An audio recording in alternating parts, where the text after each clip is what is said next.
ಐತಿಹಾಸಿಕ ಬೆಂಗಳೂರು ಕರಗಕ್ಕೆ ಕಾಸಿಲ್ವಾ? ಭಕ್ತರ ಖರ್ಚಿನಲ್ಲೇ ನಡೀತಿದ್ಯಾ ಕರಗ? ಹಣ ಬಿಡುಗಡೆ ಬಗ್ಗೆ ಡಿಸಿಎಂ ಡಿಕೆಶಿ ಹೇಳಿದ್ದೇನು? ವಿನಯ್ ಗೌಡ ರಜತ್ ದೂರವಾದ್ರ? ವಿನಯ್ ಆತ್ಮಹತ್ಯೆ ಕೇಸ್ A1 ಆರೋಪಿಗೆ ಇದ್ಯಾ ಪೊಲೀಸರ ರಕ್ಷಣೆ? ಜಯ ಮೃತ್ಯುಂಜಯ ಸ್ವಾಮೀಜಿ ಸೈಡ್ ಲೈನ್ ಮಾಡೋಕೆ 5 ಪೀಠಗಳ ಸ್ಥಾಪನೆ ಆಗುತ್ತಾ? ಯತ್ನಾಳ್ ಹತ್ಯೆಗೆ ಸ್ಕೆಚ್, ಸ್ಫೋಟಕ ವಿಡಿಯೋ ಎಲ್ಲವನ್ನ ನೋಡ್ತಾ ಹೋಗೋಣ ಕರ್ನಾಟಕ ಟಾಪ್ 20ಯಲ್ಲಿ.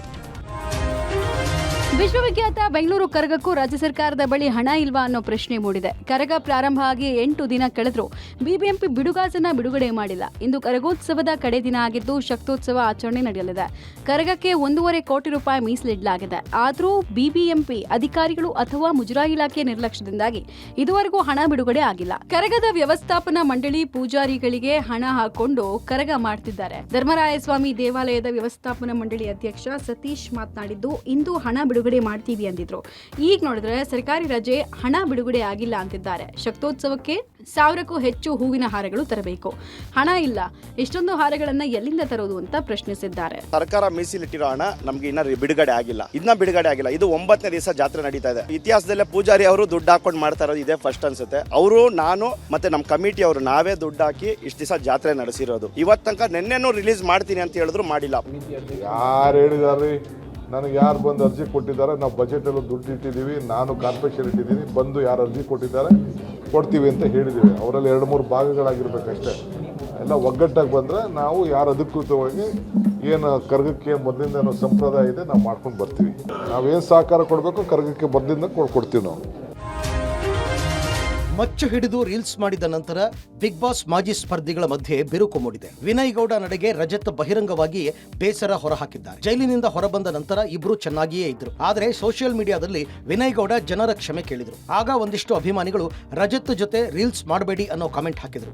ಅದಕ್ಕೆ ವಿನಯ್ ಗೌಡ ಲೈಕ್ ಮಾಡಿದ್ದಾರೆ. ಇದೇ ಈಗ ಇಬ್ಬರ ನಡುವಿನ ಫ್ರೆಂಡ್ಶಿಪ್ ಹಾಳಾಗುವಂತೆ ಮಾಡಿದೆ. ಫ್ರೆಂಡ್ಶಿಪ್ ಬೇಡ ಅಂದ್ರೆ ನೇರವಾಗಿ ಹೇಳಿ, ಸೋಷಿಯಲ್ ಮೀಡಿಯಾ ಮೂಲಕ ತಿಳಿಸೋದು ಸರಿಯಲ್ಲ ಅಂತ ರಜತ್ ಅಸಮಾಧಾನ ಹೊರಹಾಕಿದ್ದಾರೆ.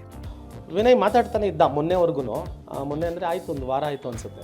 ಅದೇನೋ ಗೊತ್ತಿಲ್ಲಪ್ಪ. ಬೆಳಗ್ಗೆ ಅವ್ನು ಯಾವುದೋ ಒಂದು ಪೋಸ್ಟ್ ಹಾಕಿದ್ದ. ಆ ಪೋಸ್ಟ್ ಹಾಕಿದ್ರಲ್ಲಿ ರಜತ್ ಫ್ರೆಂಡ್ಶಿಪ್ ಬಿಡು ಅನ್ನೋದನ್ನೆಲ್ಲ ಲೈಕ್ ಮಾಡೋನು. ನೈಟ್ ನನಗೆ ಫೋನ್ ಮಾಡಿ ಆರಾಮಾಗೆ ಮಾತಾಡೋನು. ನನಗೆ ಆ ವಿಷಯ ಗೊತ್ತಿರಲಿಲ್ಲ. ನನಗೆ ಆ ವಿಷಯ ಗೊತ್ತಾದ ಮೇಲೆ ನಾನು ಮೆಸೇಜ್ ಮಾಡಿದೆ ವಿನಯ್ಗೆ, ದಿಸ್ ಇಸ್ ನಾಟ್ ರೈಟ್.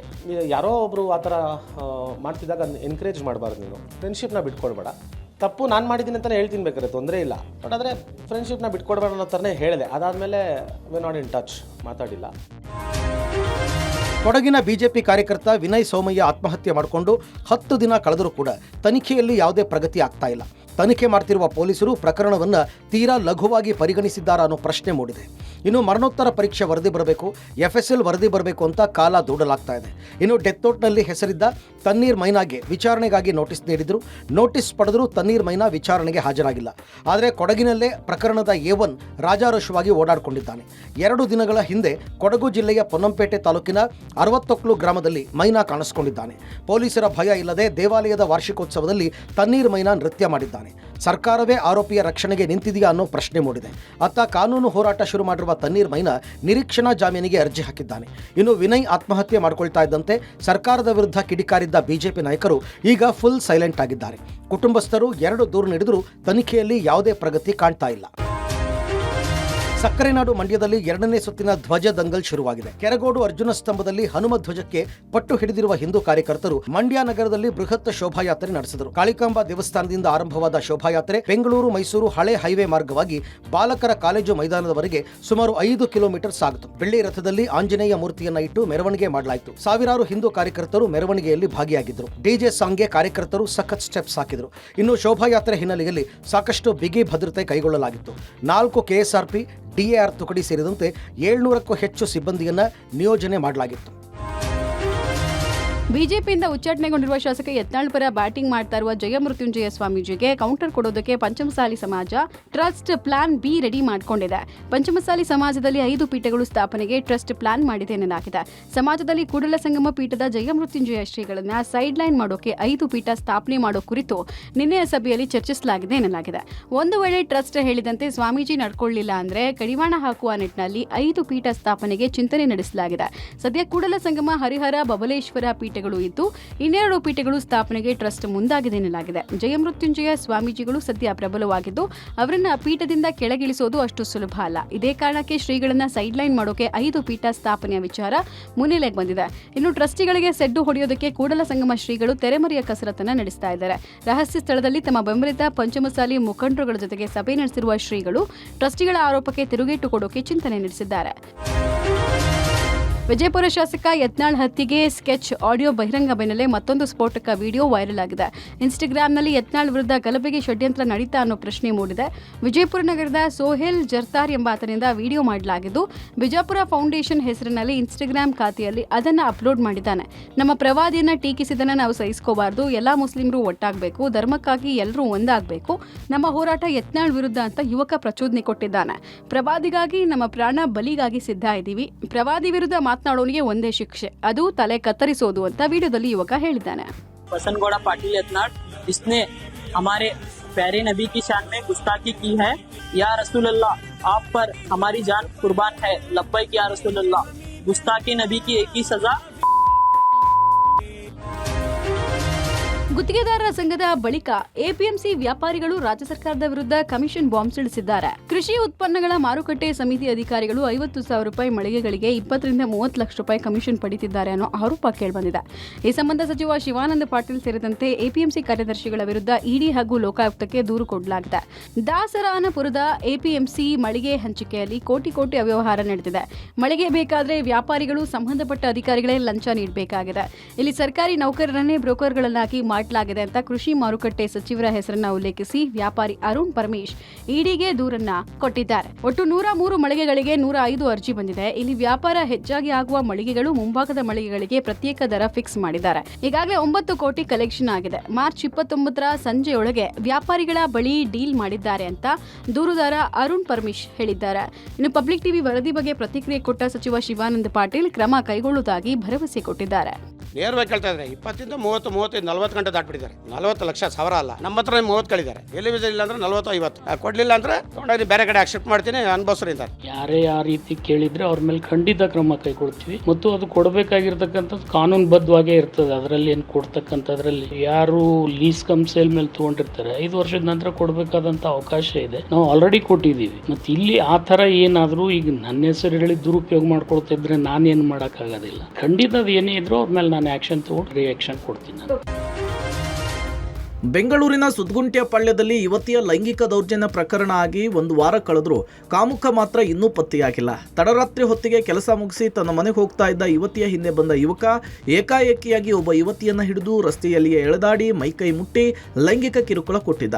ಪ್ರಕರಣವನ್ನು ದಾಖಲಿಸಿಕೊಂಡ ಪೊಲೀಸರು 4 ವಿಶೇಷ ತಂಡವನ್ನು ರಚನೆ ಮಾಡಿಕೊಂಡು ಆರೋಪಿಯ ಪತ್ತೆಗೆ ಇನ್ನಿಲ್ಲದಂತೆ ಹುಡುಕಾಟ ನಡೆಸಿದರು. ಕಳೆದ 1 ವಾರಗಳಿಂದ ಇಲ್ಲಿಯವರೆಗೂ ಪೊಲೀಸರು ಬರೋಬ್ಬರಿ 700ಕ್ಕೂ ಹೆಚ್ಚು ಸಿಸಿಟಿವಿಗಳನ್ನು ಪರಿಶೀಲನೆ ನಡೆಸಿ ಆರೋಪಿಯ ಬೆನ್ನು ಬಿದ್ದಿದ್ದಾರೆ. ಸರಿಸುಮಾರು 100ಕ್ಕೂ ಹೆಚ್ಚು ಜನ ಅಧಿಕಾರಿಗಳು ಆರೋಪಿಯ ಪತ್ತೆಗಾಗಿ ಹುಡುಕಾಟ ನಡೆಸುತ್ತಿದ್ದಾರೆ.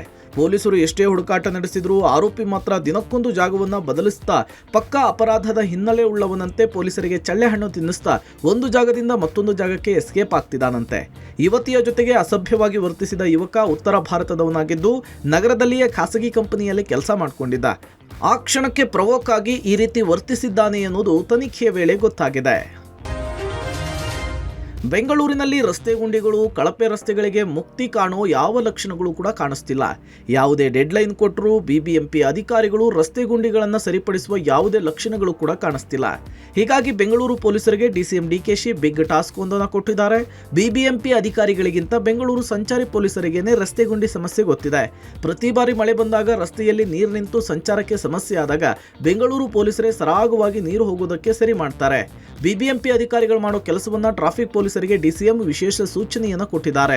ರಸ್ತೆಗಳಲ್ಲಿ ಗುಂಡಿ ಹಾಗೂ ಕಾಮಗಾರಿ ಸಮಸ್ಯೆ ಇರುವ ಬಗ್ಗೆ ಲಿಖಿತ ರೂಪದಲ್ಲಿ ಬಿಬಿಎಂಪಿಗೆ ದೂರನ್ನು ಕೊಡುವಂತೆ ಡಿಕೆ ಸೂಚಿಸಿದ್ದಾರೆ.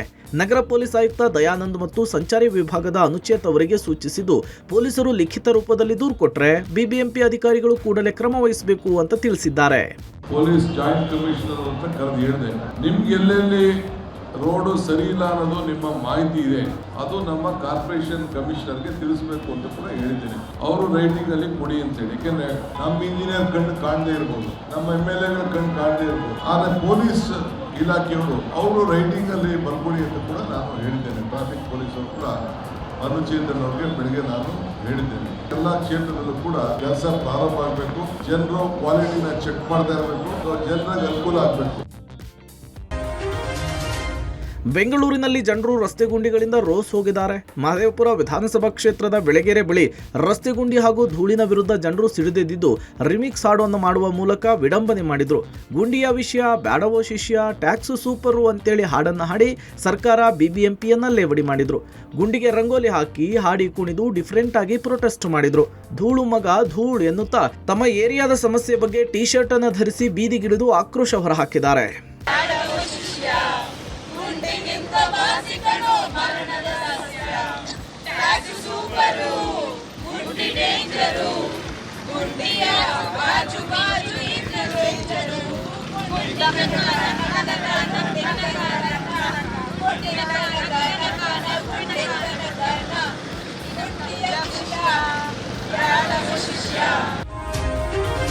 ದೇಶದಲ್ಲಿ ಮತ್ತೊಂದು ಯುಪಿಐ ಪೇಮೆಂಟ್ ಕೈಕೊಟ್ಟಿದ್ದು ಜನರು ಪರದಾಡುವಂತಾಯಿತು. Google Pay, PhonePe, Paytm ಸೇರಿದಂತೆ ಹಲವಾರು ಯುಪಿಐ ಅಪ್ಲಿಕೇಶನ್ಗಳಲ್ಲಿ ವ್ಯತ್ಯಯ ಉಂಟಾಗಿ ಗ್ರಾಹಕರು ಬೇರೆಯವರಿಗೆ ಹಣ ಕಳಿಸೋದಕ್ಕೆ ಸಾಧ್ಯವಾಗದೆ, ಹಣ ಸ್ವೀಕಾರ ಮಾಡಲು ಸಾಧ್ಯವಾಗದೆ ಪರದಾಡಿದ್ದಾರೆ. ಮಧ್ಯಾಹ್ನ 12 ಗಂಟೆ ಸುಮಾರಿಗೆ ಏಕಕಾಲಕ್ಕೆ ದೇಶಾದ್ಯಂತ ಯುಪಿಐ ಸೇವೆಗಳಲ್ಲಿ ಸಮಸ್ಯೆ ಆಗಿದೆ. ಬಹಳಷ್ಟು ಮಂದಿ ತಮ್ಮ ಸೋಷಿಯಲ್ ಮೀಡಿಯಾಗಳಲ್ಲಿ ಸರ್ವರ್ ಡೌನ್ ಬಗ್ಗೆ ಪೋಸ್ಟ್ ಹಾಕಿದ್ದಾರೆ. ಇನ್ನು ಇದಕ್ಕೆ ಪ್ರತಿಕ್ರಿಯಿಸಿ ಎಕ್ಸ್ನಲ್ಲಿ ಪೋಸ್ಟ್ ಹಂಚಿಕೊಂಡಿರುವ national payment corporation of India ಮಧ್ಯಂತರ ತಾಂತ್ರಿಕ ಸಮಸ್ಯೆಯಿಂದ ಯುಪಿಐ ವಹಿವಾಟಿನಲ್ಲಿ ಸಮಸ್ಯೆ ಆಗಿದೆ.